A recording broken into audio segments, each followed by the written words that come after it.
Salut, nous sommes dimanche 8 décembre, vlogmas numéro 6 pour moi. Je suis ni venue vendredi, ni venue hier. Je suis un peu fatiguée et puis un peu malade aussi. Euh, Ce matin, non, ce midi plutôt, c'était un brunch. On a fait un brunch, donc j'ai petit déjeuner, j'ai déjeuné, j'ai goûté et j'ai même soupé pour toute la journée. Donc voilà, il m'a aussi acheté une superbe et magnifique grosse tasse. Il y a au moins 500 millilitres dedans. Donc ce qui est très bien. Enfin, je tremble quand j'adore les personnages et tout. Ouais, ça fait Noël, ça fait hiver et j'adore et c'est ce qu'il me fallait. Je viens pour vous mettre la deuxième partie de mes coups de cœur.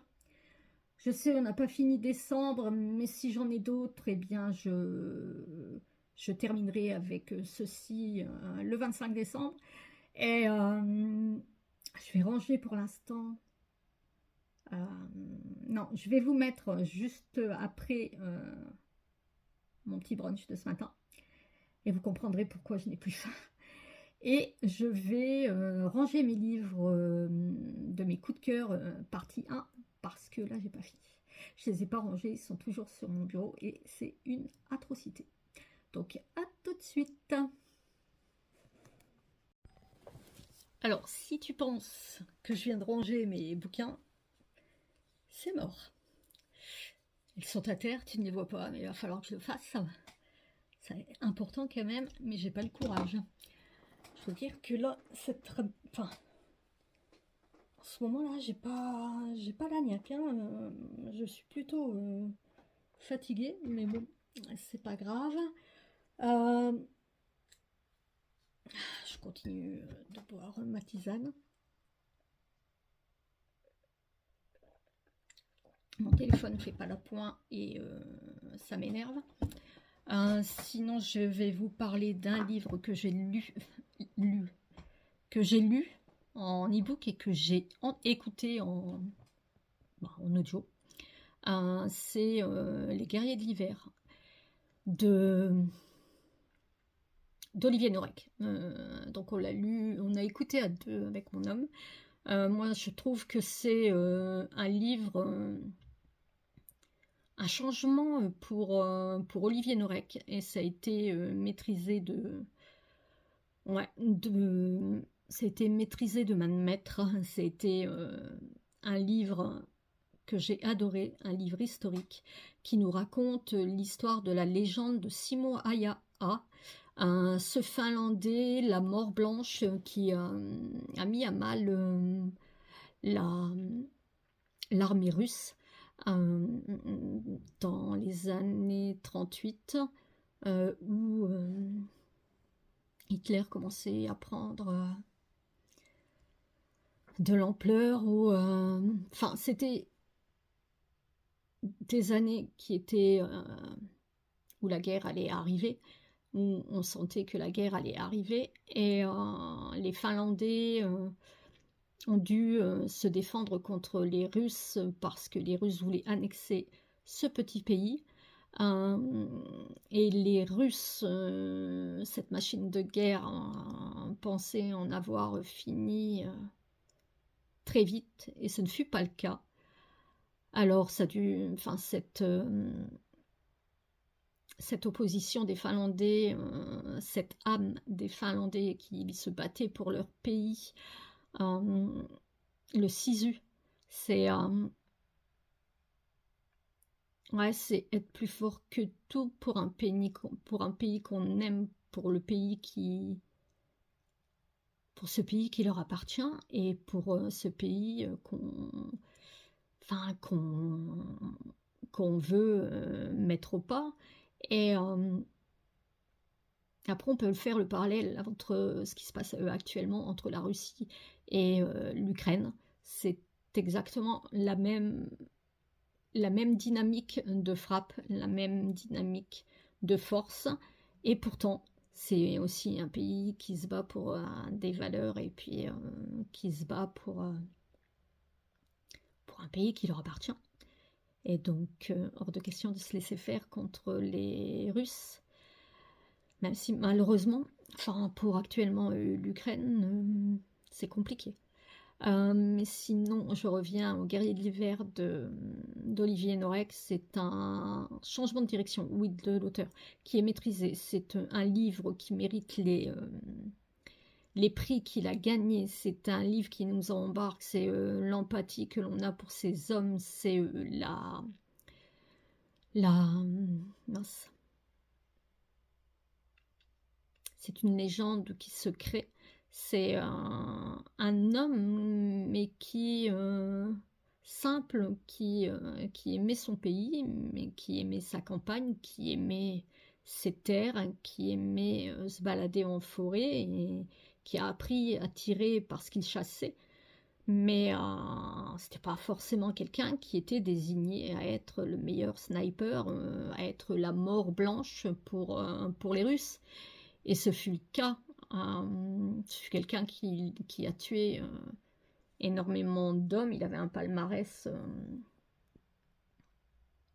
sais pas si on peut appeler ça un palmarès, mais il avait tué énormément d'hommes qu'il comptait. Il ne s'en vantait pas. En fait, c'était un personnage assez froid, un personnage qui ne parlait pas, un cœur. Alors, on peut croire que c'est un personnage qui n'avait pas de cœur, mais au contraire, hein, il n'était pas né pour tuer, même s'il l'a fait, il n'était pas né pour ça. Et ouais, il y a une belle recherche, une belle enquête d'Olivier Norek. Il y a puis quand on écoute aussi, je trouve que l'écoute, l'audio, ça donne une dimension supérieure au bouquin. C'est ouais, on est encore plus en immersion. Moi, j'ai beaucoup aimé le personnage Simo Ayaha, la mort blanche. Ouais, et puis ses amis, et puis ces gens qui sont soudés, qui se battent pour leur terre, hein, qui n'ont rien demandé, et qui d'un seul coup se font attaquer par les Russes, parce que les Russes ont décidé, parce que Staline a décidé qu'il voulait annexer la Finlande, et la Finlande attendait des Anglais, des Français, ils attendaient que ceux-ci leur envoient des renforts qu'ils n'ont jamais reçus. Donc, ouais, c'était difficile, et pourtant, ils ont tenu tête, et pourtant, le peu, le peu de soldats finlandais face à ces soldats russes, c'était immense, intense. C'était ouais, c'est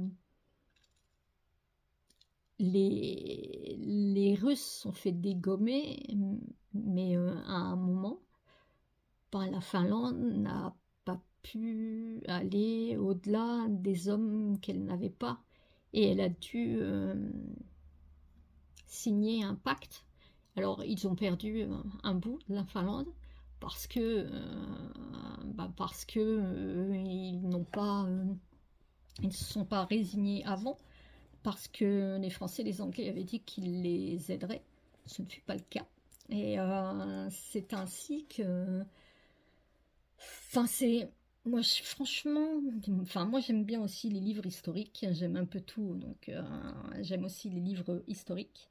Et ce livre, il est à la fois... il nous montre les enjeux politiques que cela peut avoir. Il montre ouais, les dessous des politiciens, des réunions, et puis il montre la force d'un peuple, il montre oui, l'énergie, la force, le courage euh, de se battre pour ce qui leur appartient. et pour leur pays, mais aussi pour leurs frères, mère, père, sœur. Hein. C'est un pays qui annexé, qui essaie de se battre. Et Simoaya fut la terreur des Russes. Donc, moi, j'ai adoré. J'ai eu beaucoup pour Simon. Ouais, j'ai eu beaucoup. J'étais en empathie, mais pas seulement. J'ai beaucoup admiré, si on peut admirer, hein, ouais, mais j'ai beaucoup admiré le courage de celui-ci. Et puis les choses qu'il tait et que l'on sent. Euh, Ce cœur qui bat au ralenti quand il s'allonge dans la neige et qu'il se recouvre pour pas qu'on le voie. Mais un cœur qui, ouais, qui compte tous ceux qu'il a tués. Et c'est un cœur immense. C'est ouais, moi j'ai eu beaucoup d'empathie pour le personnage. J'ai beaucoup aimé le personnage. S'il y a un livre qu'il faut lire de la rentrée littéraire, c'est celui-ci. J'ai eu beaucoup de coups de cœur. J'en ai eu un deuxième. Je vais vous le présenter. C'est le livre de Roberta Recchia, La vie qui reste, de chez Istia et compagnie. Alors tout commence à Rome, comme dans un vieux film d'Ettore Scola, avec une rencontre improbable de Marissa et Stelvio. Ils tombent amoureux, se marient, ont 2 enfants, une famille parfaite, voilà pour la vie d'avant. Tout bascule à été lorsque leur fille Beta est assassinée sur une plage de Torre Domitia. La vie d'après commence. En filant les portraits de 3 femmes à 3 âges différents, Roberta Recchia écrit le roman de la résilience, de la mémoire et de la force de l'amour. Ce premier livre, salué dans le monde entier, va vous habiter et vous accompagner chaque jour de votre vie.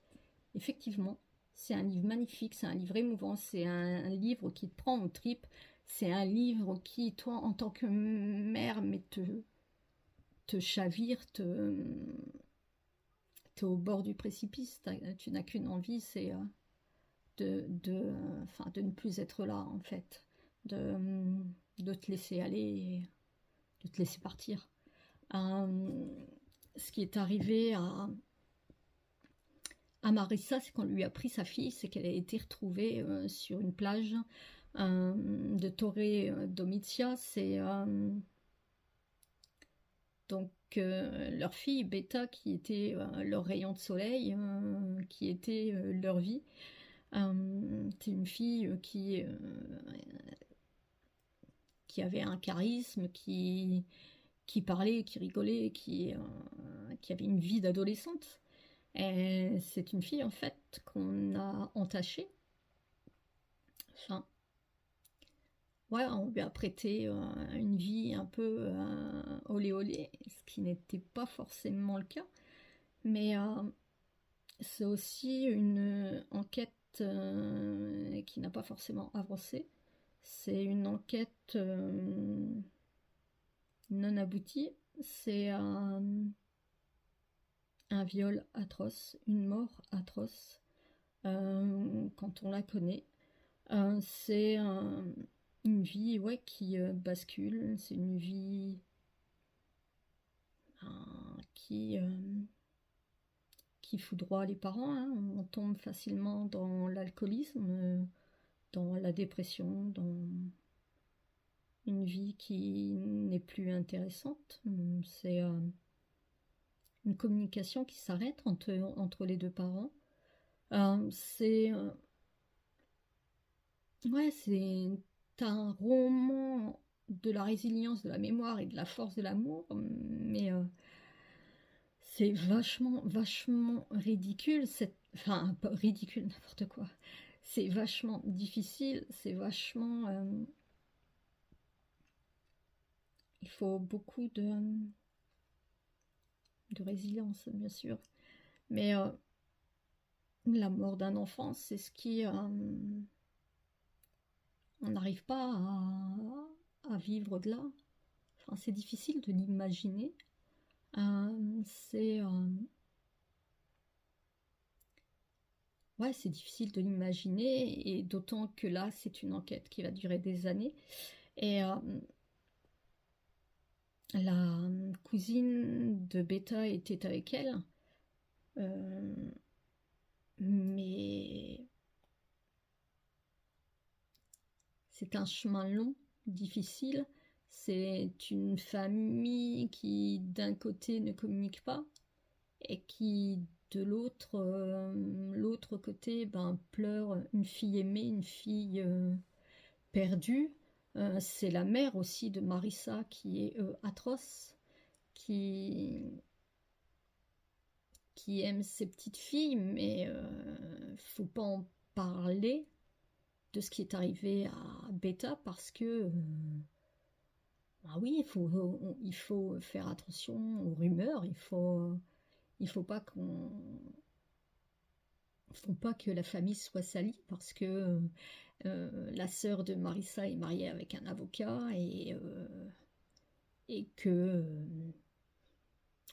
on ne veut pas de ça. Donc même lorsque l'on parle de la cousine de Roberta, euh, en fait c'est quelque chose qui a été mis sous cloche, enfin, qui est silencieux. On l'a tout de suite quand la mort de Beta a été perçue, reçue. Quand la mort de Beta est arrivée, ben en fait on est vite revenu rechercher la cousine, dont je ne sais plus le nom, le prénom. Et puis on a vite, je regarde, j'essaie de retrouver le nom de la gamine.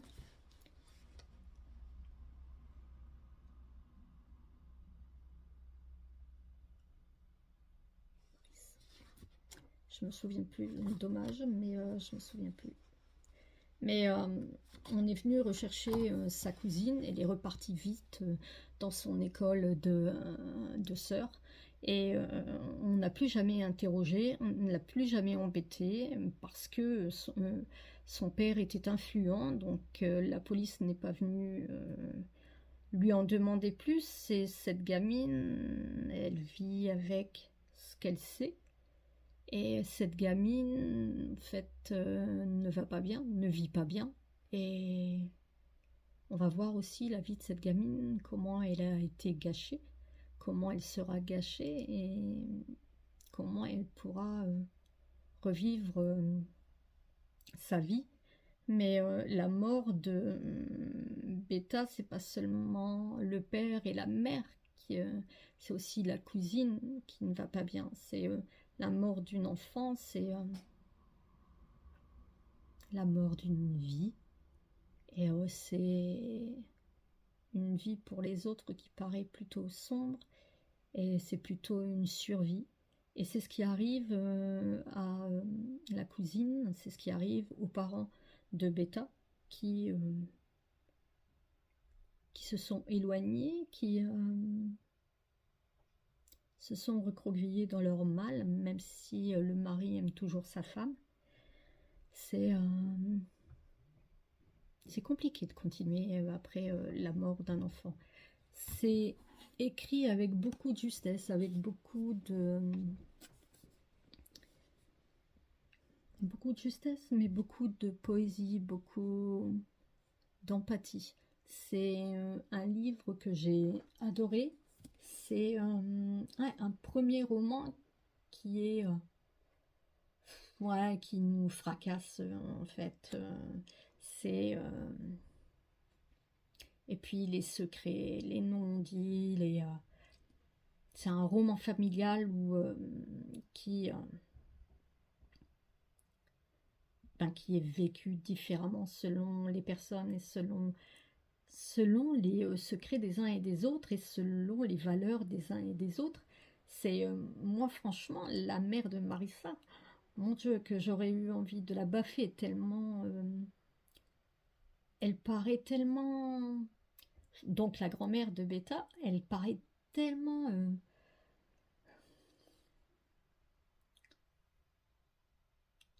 peu ouais, peu, enfin, sa petite fille est morte, mais on a l'impression qu'elle n'a, ouais, que finalement, bah, ça devait arriver, et puis qu'il ne faut pas embarquer l'autre dans des questions sans fin. Il faut protéger celle qui aime l'école, celle qui est première en classe, mais qui très vite ne sera plus réellement celle que l'on pense. Et ouais, ça nous fracasse, ça nous foudroie, mais en même temps, c'est un livre écrit avec une telle poésie et un tel amour et tel retournement de situation que j'ai adoré. C'est très très beau. C'est ouais, verser de larmichette. C'est un très très beau livre et la vie qui reste, la vie d'avant et celle d'après. C'est exactement ça. J'aime aussi beaucoup la couverture. Lisez-le, franchement. C'est un magnifique livre, tout comme Olivier Norek, c'est un magnifique. Olivier Norek, c'est chez Lafon. Michel, oui, c'est ça, chez Michel Lafon.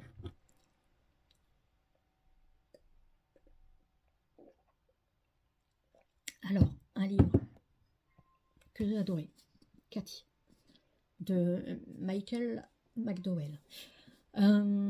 C'est c'est l'histoire de Philomela Drax, qui reçoit une lettre de son riche grand-père qui craint pour sa vie désormais aux mains d'une famille de crapules sans pitié, les Slape. Elle se précipite à la rescousse, mais le temps presse, car Cathy Slape, douée du don de voyance et d'un bon coup de marteau, est sur le point d'arriver à ses fins.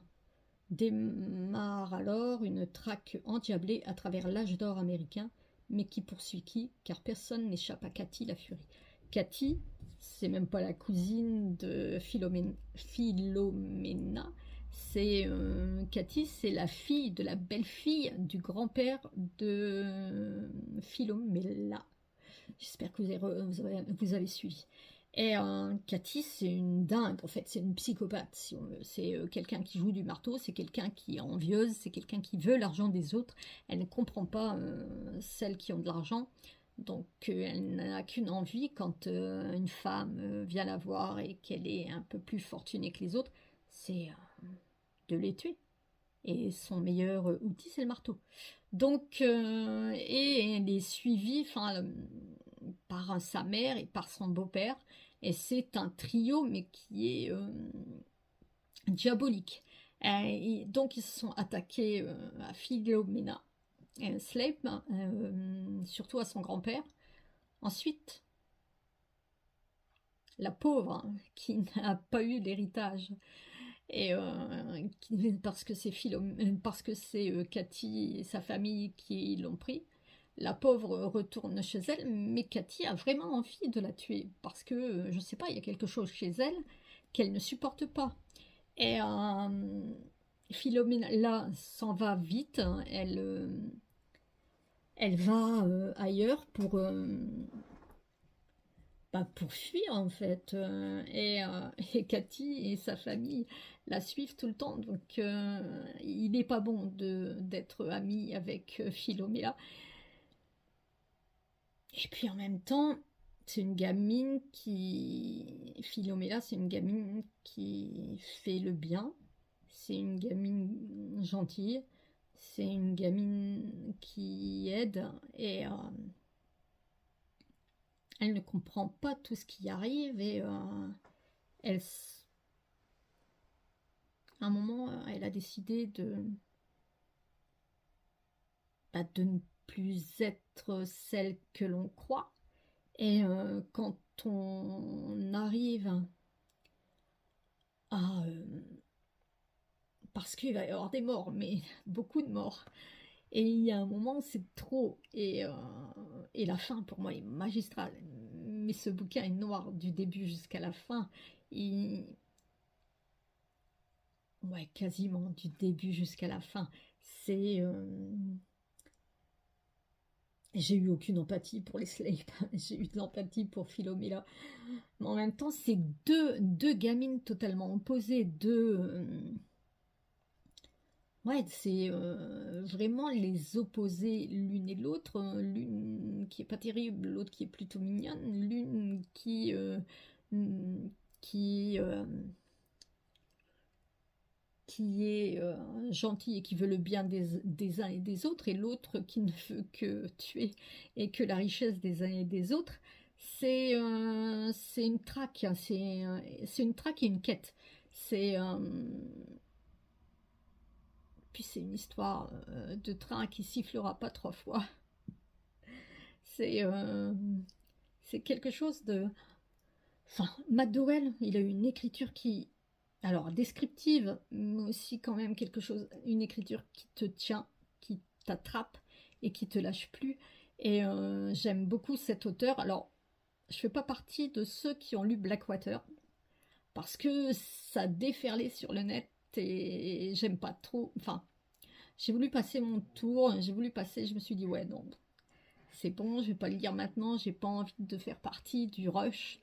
Je le lirai plus tard, donc j'ai le 1 et le 2, il me manque les trois autres, hein, mais je verrai plus tard. Et j'ai le dernier, je me suis acheté le dernier, que je lirai aussi plus tard. Et de McDowell, moi j'avais lu aussi Les Aiguilles d'Or, et par contre là oui, c'est noir du début à la fin. Et donc comme je n'en ai lu que deux, mon préféré ce sont Les Aiguilles d'Or, mais de ce que j'ai lu là cette année, celui-ci c'est aussi un coup de cœur, parce que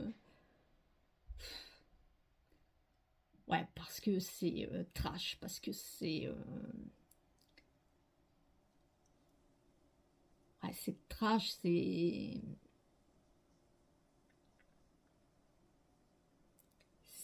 gore, enfin moi j'ai c'est noir, et en même temps c'est aussi beaucoup ouais cette opposition entre les deux femmes, laquelle des deux va s'imposer en fait.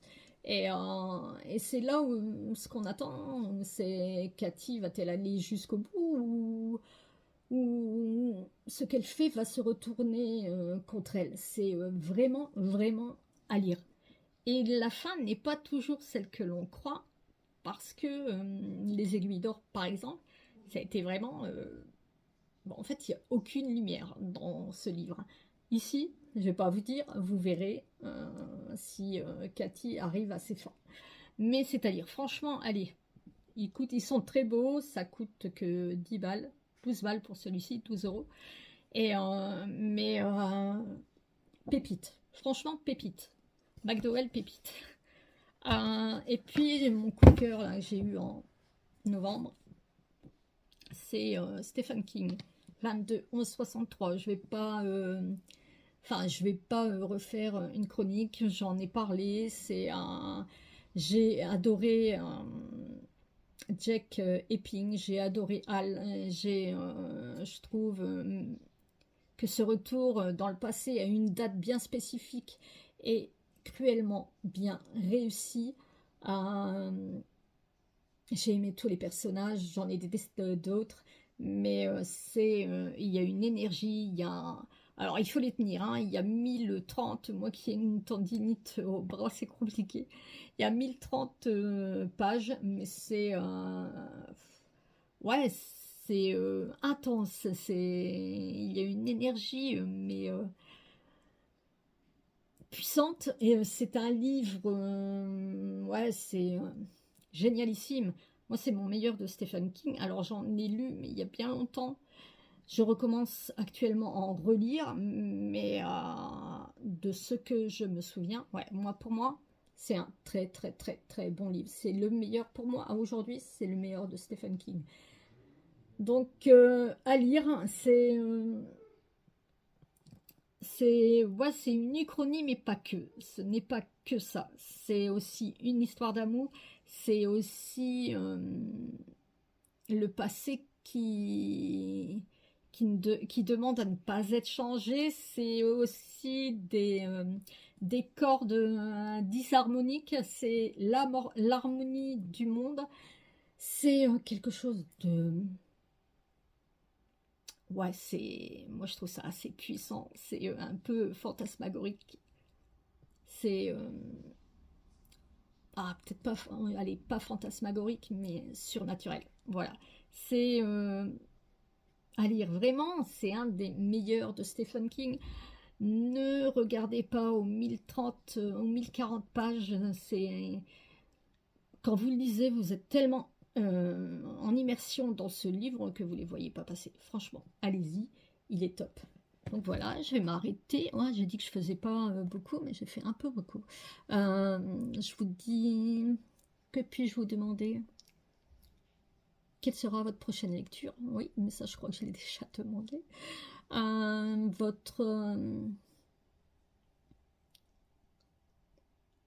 Ouais, quel est pour vous votre auteur chouchou? Quel est pour vous celui, quoi qu'il soit, quoi qu'il en soit, sans attendre de chroniques, vous irez, ou même si les premières chroniques des SP sont mauvaises, vous irez quand même acheter le livre. Donc dites-moi un peu. Moi, alors j'en ai plusieurs, mais celui qui me vient en premier, c'est Franck Tillier. Quoi qu'il en soit, j'aurai ce livre. Il y en a d'autres, bien sûr. Mais comme Ellory, par exemple, quoi qu'il en soit, j'aurai ce livre. Comme Jane Harper, c'est une écrivaine que j'adore. J'ai celui de cette année à lire que j'ai dans ma palle et que j'ai pas sorti pour le mois de janvier, mais je pense le sortir très très bientôt parce que je le vois à chaque fois que je passe devant ma bibliothèque. Donc dites-moi, quel est l'auteur dont vous ne ratez aucune sortie? Moi c'est Franck Tillier. Allez, ciao, je vous laisse, à bientôt.